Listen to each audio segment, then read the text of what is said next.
নমস্কার সবাইকে, গল্পকথার নতুন একটি ব্লগে আপনাদের সবাইকে স্বাগত। আজ ভাইয়ের জন্মদিন ছিল, তাই ভাইয়ের সমস্ত বন্ধুরা এসে এই ঘরটাকে সাজাচ্ছিল। তো সেই সময় একটু ভিডিও করছিলাম। দেওয়ালটাকে আপাতত এরকমভাবে একটা সাদা কাপড় আর হ্যাপি বার্থডে স্টিকার বেলুন দিয়ে সাজিয়েছিল। ফাইনাল লুক ছিল এটা, দেখে বলুন কেমন লাগছে। তারপর যে কেকটা আনা হয়েছিল সেই কেকটা ভালো করে প্যাকেট থেকে বার করে টুলের ওপর রাখা হচ্ছিল। তো এটা ছিল ভাইয়ের জন্মদিনের কেক, হ্যান্ডমেড কেক। বোনের একজন বান্ধবী তার কাছে অর্ডার দিয়েছিল, তো সে বানিয়ে দিয়েছিল। ছবিটা আমরা বলে দিয়েছিলাম, ও ওর মতো করে তারপরে বানিয়ে দিয়েছিল।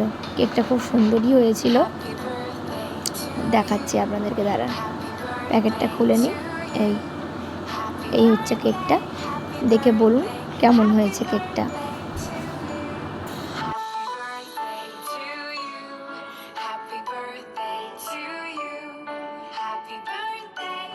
তারপর ভাই চলে এসেছে। ভাই আসার পরে এবারে ভাইকে বসিয়ে দেওয়া হলো। তারপর কেক কেটে আমরা সেলিব্রেশন করব। এখন কেক কাটা চলছে, আমরা সবাই উইশ করছিলাম।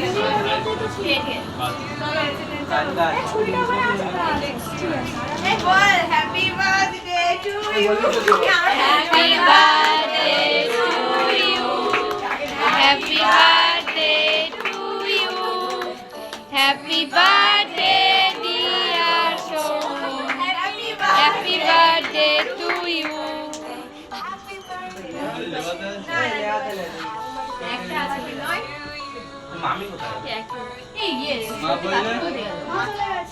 কেক কাটা হয়ে গেছে, ভাই এখন সবাইকে একটু একটু করে কেক খাইয়ে দিচ্ছে। দিদা, মা, বোন, বন্ধুদের সবাইকে। তারপর ওরা একটু আনন্দ করলো। আমি ওখান থেকে কেকটাকে সরিয়ে নিলাম, নিয়ে আমি আর বোন মিলে কেকটাকে কেটে সবাইয়ের জন্য বাটিতে তুলছিলাম। তো ওদেরকে প্রথমে কেক আর পায়েস খেতে দেওয়া হয়েছিল। এইটাই ছিল সেই কেক। তো এখন কথা হচ্ছে যে কেকটাকে কত পিস করব আর আমরা টোটাল কতজন। তো সেই হিসাবে একটা হিসেব করে নিচ্ছিলাম যে এমনভাবে কাটবো না অন্যরকমভাবে কাটবো, কারণ সবাইয়ের পাতে একটা করে পিস দিতে হবেই। তো সেইটা ছিল একটু কেটে পায়েস।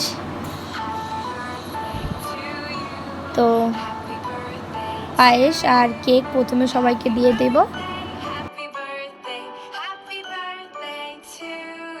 এখন বোন বাটিতে পায়েস তুলে দিচ্ছে, আর আমি যে কেকগুলো কেটে রেখেছিলাম সেগুলো বাটির মধ্যে দিয়ে সবাইকে একটা একটা করে দিয়ে আসছিলাম।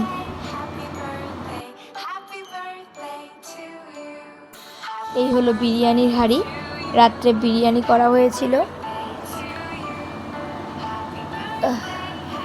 দমে বসানো হয়ে গেছিলো। এখন ওরা খেতে বসে গেছে সবাই, তাই মা এসে ভালো করে বিরিয়ানির হাঁড়িটা দম থেকে তুলে একটু নেড়ে চেড়ে গামলায় তুলে দিচ্ছে। আমি আর বোন সবাইকে সার্ভ করে দেব।